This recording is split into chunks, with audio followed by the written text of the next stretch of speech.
Hi guys, and welcome to the third ever installment of Run the Gauntlet, which is a completely free program where writers submit their opening scenes for a developmental edit and then live critique. One lucky writer every month is selected for the program, and as a developmental editor, I apply a professional, objective critique to what they're doing. I offer lots of feedback on how they can improve and make their opening hook as compelling as possible. And those writers are brave enough and generous enough to allow me to then post that feedback publicly so that other writers can benefit from the devices and the techniques and recommendations that I discuss. So, as you can probably see behind me, I'm back in Bali. You're probably going to hear some roosters, some dogs, some weird, inexplicable jungle noises. Hopefully that's not too distracting. This is actually quite a fitting location for today's project because the story is set in Hawaii, which is quite a lush, tropical location like Bali. And I am very excited to be sharing this project with you. Wow, I wish I looked like that all the time. Today's project is The Viper by Ben Marshall.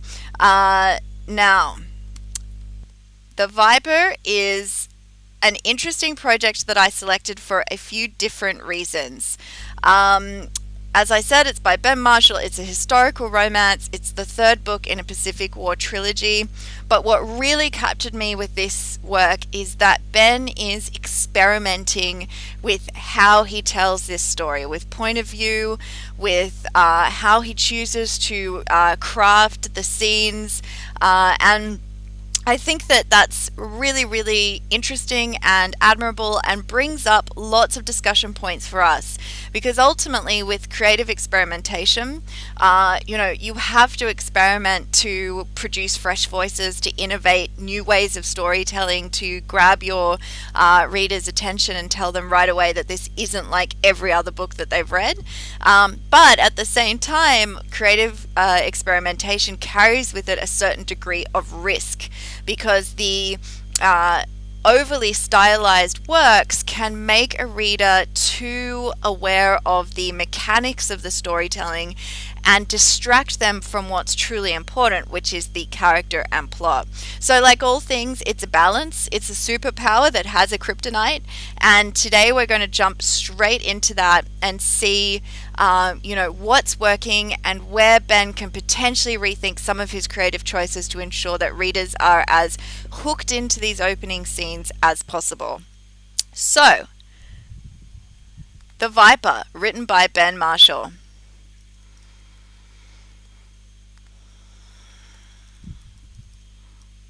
Chapter 1. 10, 9, 8. High on a hill in a lush grassy clearing in the jungle above Pearl Harbor, sitting on a picnic blanket, Haruko and Mike's eyes lock. 7, 6, 5. Shy smiles, more confident seeing them reflected in each other's faces. 4, 3. Leaning toward each other seems as natural as gravity. 2. Brushing lips, not knowing how to kiss, but knowing this kiss is already perfect. 1. The sound of planes common above the harbor is drowned out by the first bombs. So that's our opening scene. That is our initial introduction to this book. And I think that it's really clear right away that Ben has a really lovely style of writing and narrative. As much as this is a really stylized section of text, it feels natural, it does flow, there's a lot of underlying tension there, and I think that it certainly packs a punch for a very, relatively short word count.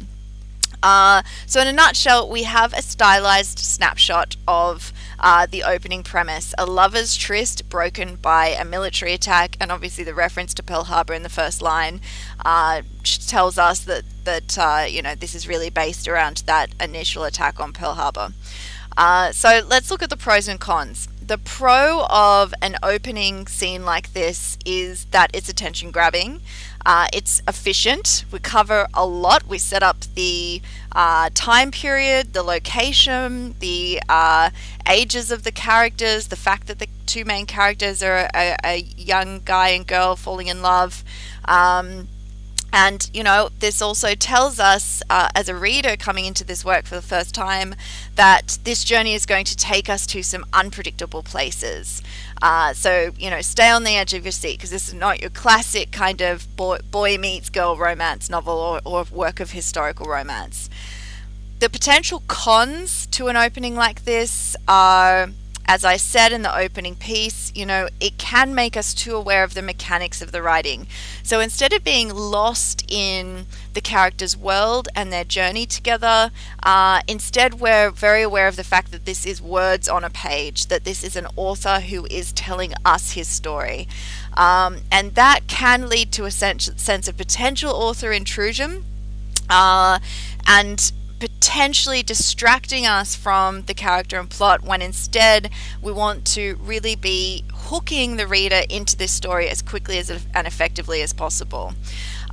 What are your thoughts? I mean, one of the things that I really love about this program is that it's an opportunity for other people to share their insights in terms of how much a piece of text has grabbed them or intrigued them. So if you've got ideas, please put them in the comments below.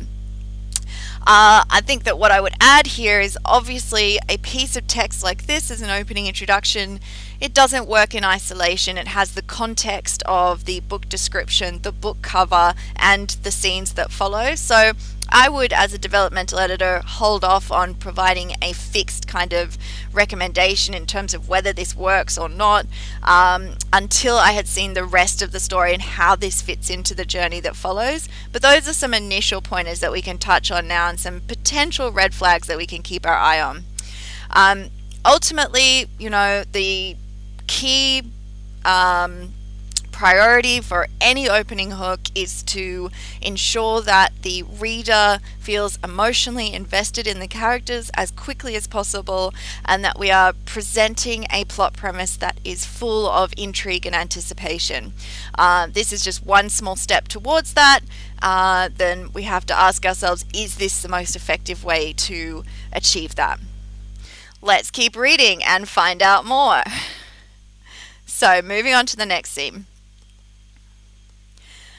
We assume the explosions are Navy exercises. I don't want that kiss to end, but for a few minutes the distant, muffled bangs break the tension a little.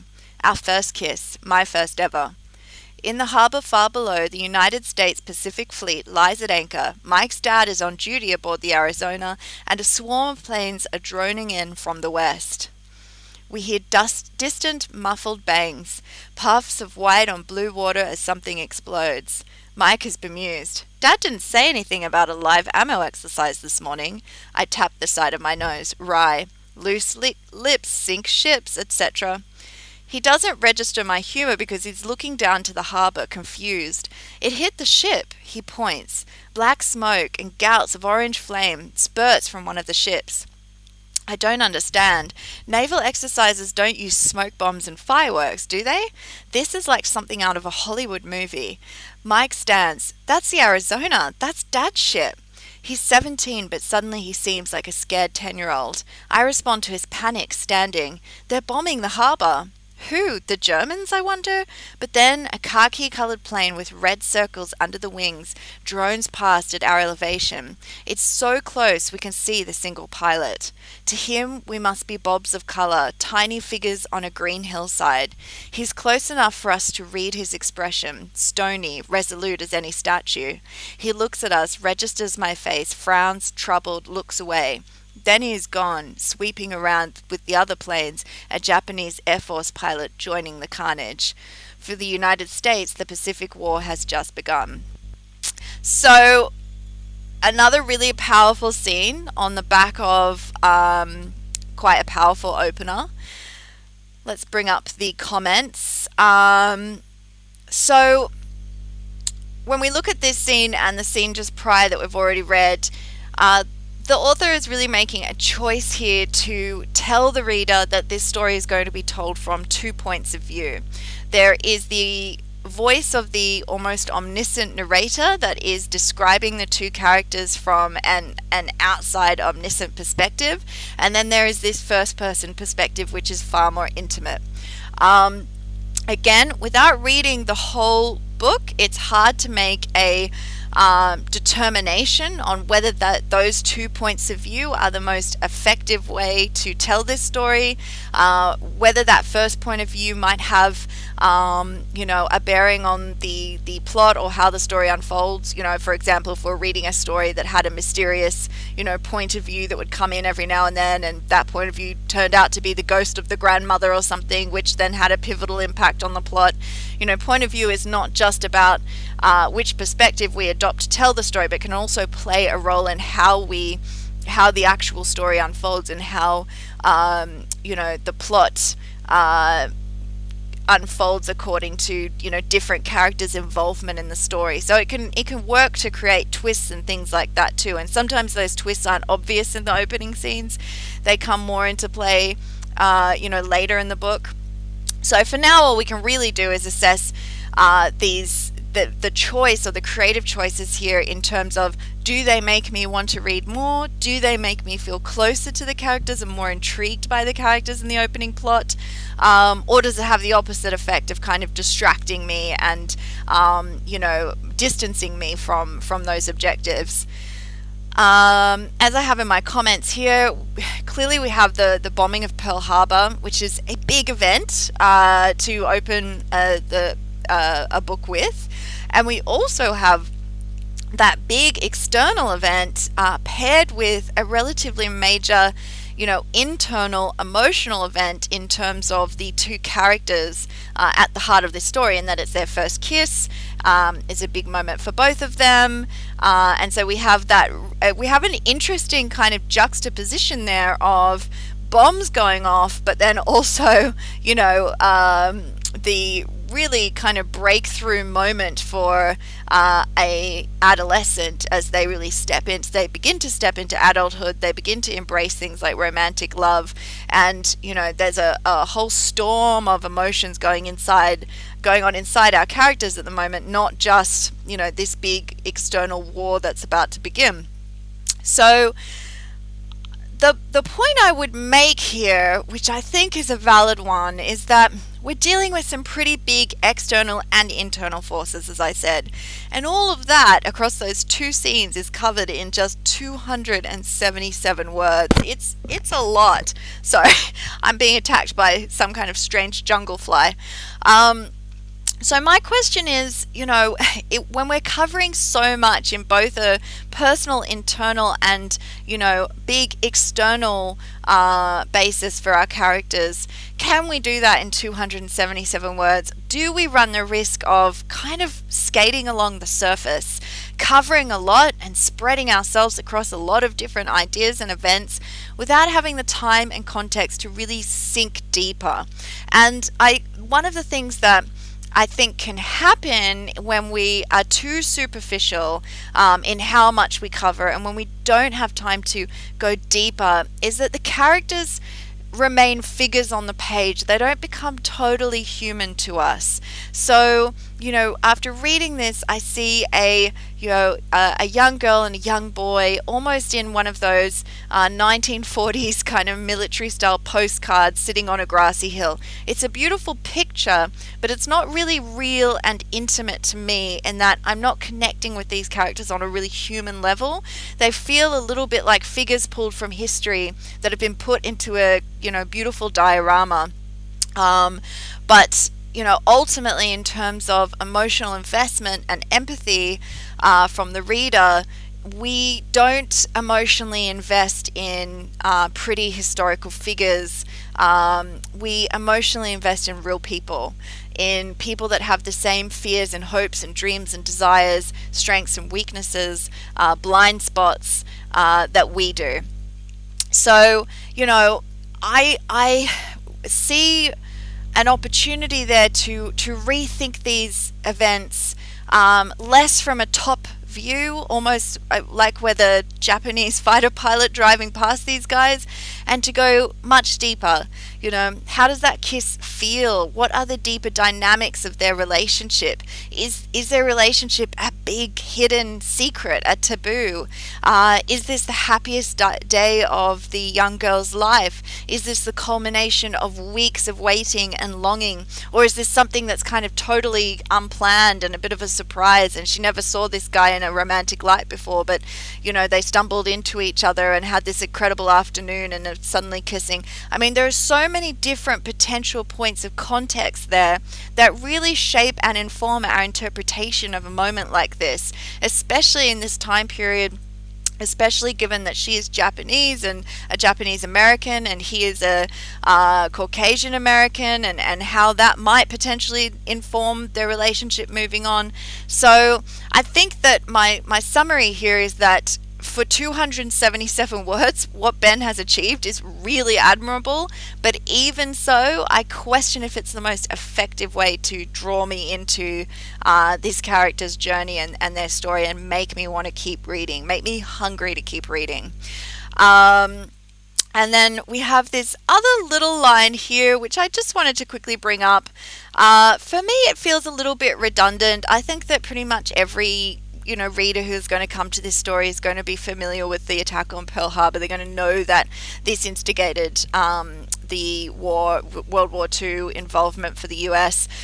So I feel that when we include really kind of overt pieces of obvious information, it's kind of overstating the fact a little bit, or stating the obvious, and I'm not sure that you really need it. If the point here of this line is to reinforce upon or impress upon the reader that their lives are about to change forever, I think that you can say that without having to make it personal to the characters. Things would never be the same again for them without a kind of obvious line like this one. And then another little minor point here, but usually whenever we use these kinds of symbol breaks or scene breaks within a manuscript, the primary purpose of them is to create an important punctuation in the scene. So for example, if we have a scene where two characters are sitting on a plane and they're having a conversation, they fall asleep, and then we have a scene break and the character has woken up 20 minutes later because the baby is crying, we can just have a scene break that kind of creates that pause and shows that a little bit of time has passed. We don't need to punctuate that with symbols like this one, or the three asterisks are one of the more popular ways of doing it. When you do have symbols like this in your scene breaks, it tends to signify to the reader that a more significant break has happened. So yes, it's the break between two scenes, but maybe we've gone from one character's point of view to a whole other character's point of view, or more time has passed, or we've changed location, for example. So in this instance, I question the need for a scene break in the first place, because this line really relates quite directly to the scene that's gone prior. But if we were to have a break there, which does create a nice kind of little pause, and again allows this line to carry a little bit more gravity, then I really don't feel that we need to also punctuate that with symbols, because ultimately that just doesn't, this is too much part of the previous scene to justify such a big break. Minor formatting thing, but it could help someone out there. So let's move on to chapter 2. Before I jump into chapter 2, it's time for the code word. So if you're interested in submitting the opening scenes of your novel or memoir for this program, every week I plant a code word into the script read, and it tells me if you mention the code word when you're submitting your application, that shows me that you actually watch the program and are actively kind of taking part in the community. And I do like to give a slight edge to those writers. So this month's code word is kimono, in honor of the Japanese culture that's featured in this book. So make sure that if you do submit an application, you remember to mention the word kimono. Okay, and without further ado, chapter 2. There are few things more dull than watching two people fall in love. There's the stilted conversation that wanders aimlessly, clueless and silly, drunk on feelings. There's the couple's oblivion to all around them. Nothing else exists to the hapless pair.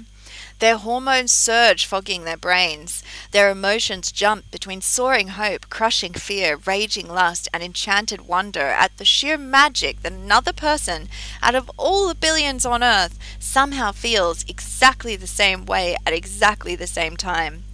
Santa Maria, such a miracle! Love makes idiots of us, and no further proof is needed than to look at tanned, muscular Mike and slim, pale-skinned Haruko a week ago during high school lunch break strolling through the trees by the fence.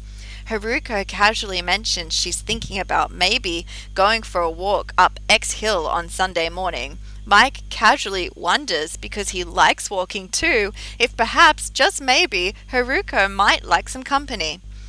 It will surprise none of us that Haruko maybe would like his company, and they could maybe have a picnic while they engage in this walk. We shouldn't judge. They're not kids, but neither are they adults, and this is a new territory, an emotional frontier littered with landmines, rugged terrain, tough climbs, difficult descents. A single wrong word can ruin a moment that could kill love before it can flower, a love that might have lasted a lifetime. A single wrong gesture and hopes could be dashed. Worst fears realized. We sympathize with and pity them. We understand the pain and the joy of new love and how fragile it can be. So how can this dumb, foolish love, tottering like a newborn foal, be stronger than the steel and bombs and radiation sickness and piled corpses of implacable, indiscriminate murder? How can the love between two kids transcend the all-powerful hate of war? Powerful stuff. So, if we bring up our comments for this section, there's so much that I love about this section of text. I think it's really well written. I think that it really puts us right into as much as it's an external kind of omniscient perspective, it also really gets us up close and intimate with that kind of awkward teen exploration of the first feelings of lust and love and all of that. And I think that that's fantastic. I mean, as someone coming to this story afresh, I'm definitely aware of the fact that this is a storyteller who is able to conjure feelings and worlds really effectively, to take me on a journey and share that with me and make me think. I guess that in a way, what I would say here is,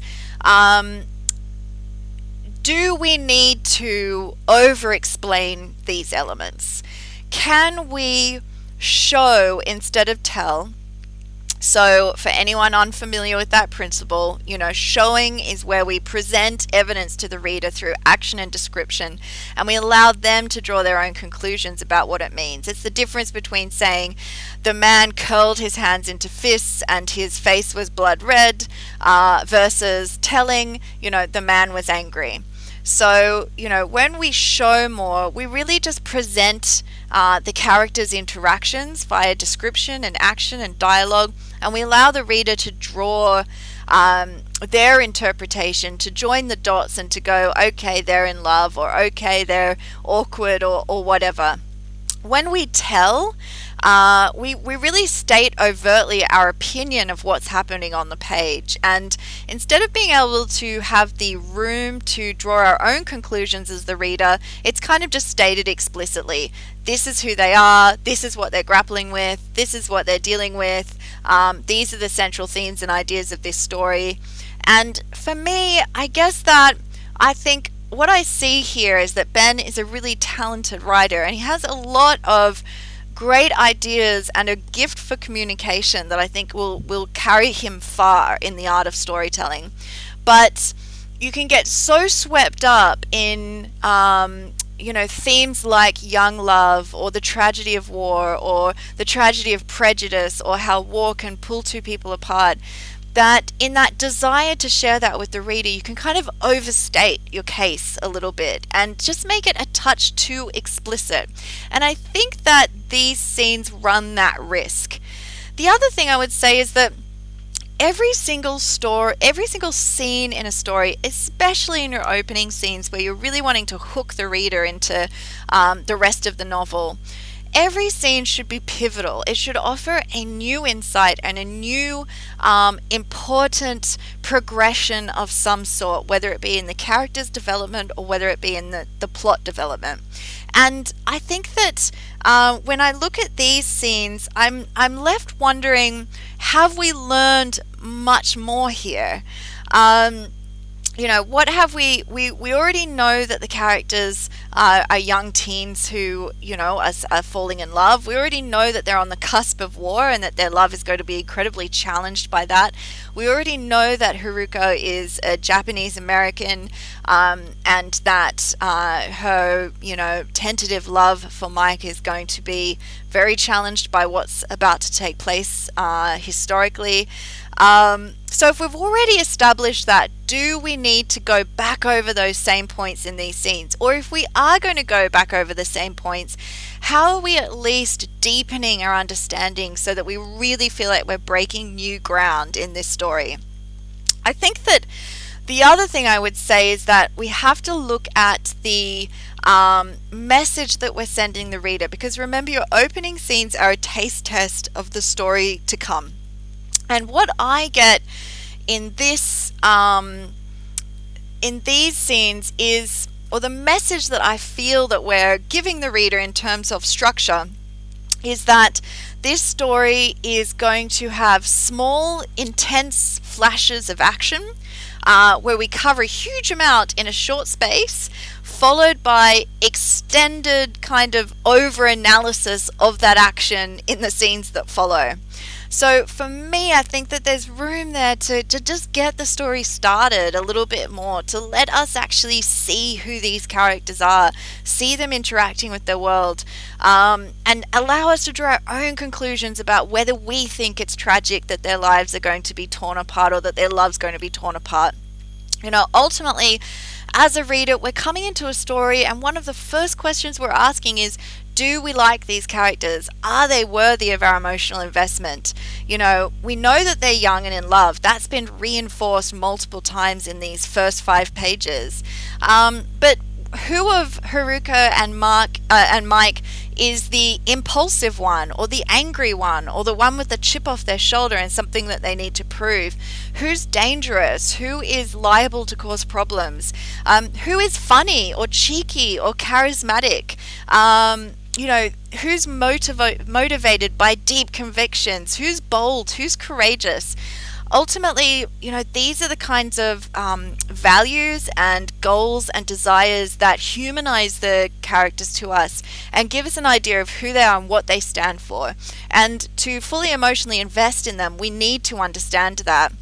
If they remain kind of like the Japanese American girl and the, all-around American golden-haired boy, they're still at that level of just being figures to us, as opposed to really breathing life into them and allowing them to be people that have weird quirks and flaws and personality traits and strengths. And importantly, once we understand who they are, we can start to attribute value to their relationship, because we have to invest in the characters first before we understand the value of their love and why it's important for them to be together. So if Haruko is impulsive and wild and bold, and Mike is calm and studied and motivated and single-minded, right away we can see why they fit together, why they're important to each other. How Haruko is probably going to cause some real trouble and make some mistakes along this path. How Mike might, love her deeply, but at the same time feel so indebted or duty bound to his family, and putting them first and making the sensible choice that could possibly cause problems in their relationship. It could make him risk averse, whatever. But by creating these different personality dynamics, we hint at how they fit together as a couple, how they will challenge and support each other. We foreshadow trouble to come, not just in an external sense that the war is going to cause trouble for them, but in an internal sense that their own personality strengths and flaws will both bring them together and tear them apart. And for a romance, those emotional elements are really important. So I guess what I would say here is that we've got some great introduction to the historical elements. We've done, for just 5 pages, I think that we've covered quite a lot, but I would suggest that there is room there to go deeper, and to maybe try to cover less in terms of, setting up the initial premise and that this is Pearl Harbor and who they are and their cultural backgrounds and all the rest of it, and to really see these young teens as people who we don't want to just discover as the story unfolds. The opening scenes are our opportunity to introduce the characters with a sense of impact and clarity, really make a statement about who they are and what they stand for. And I think there's room here to go beyond simply presenting them as 2 teens who are a little bit awkward and experiencing love for the first time, to really think about what makes them unique individuals that we can in turn fall in love with as the reader. So I want to hear your thoughts. Do you agree? Where do you see opportunities for Ben to explore? Maybe you love the fact that he's taken a less conventional approach to introducing his characters, and please tell him that if that's the case. A big part of this program is for us as writers to help each other. My opinion is one opinion. You might have a different opinion, and if we can all share those opinions in a constructive way, hopefully we can help Ben, but also we can help each other improve our writing and our storytelling craft along the way. So if you have a comment, share it below. I'd love to hear from you. And that really takes us to the end of today's Run the Gauntlet. So applications for the next Run the Gauntlet close January 15th. That's just under 2 weeks away. If you have a novel or memoir, please, and you want to submit the opening scenes for a Run the Gauntlet, please do. I'm always looking for great new authors to profile and great new stories to help develop. So I will include a link below to the application form. It only takes 5 seconds to fill out, but I would love to see your work, so do touch base.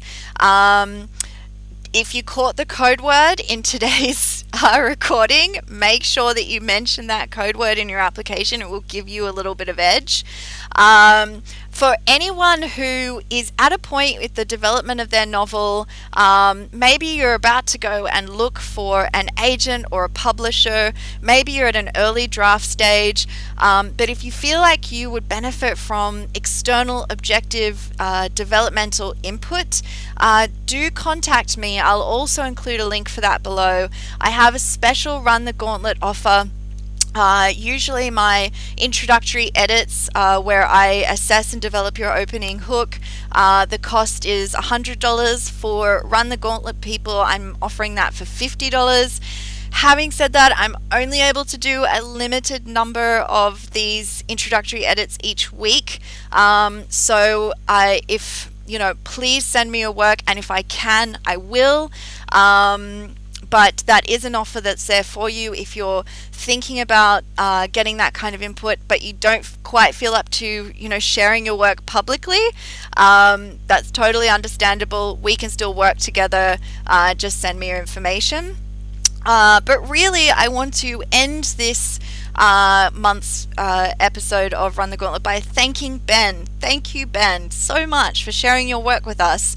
I think it takes a big dose of courage and also a really open mind to put yourself out there and to invite objective and constructive feedback on your work. It's always a sign of, the most successful writers I work with have that very open attitude. I love to see it in writers.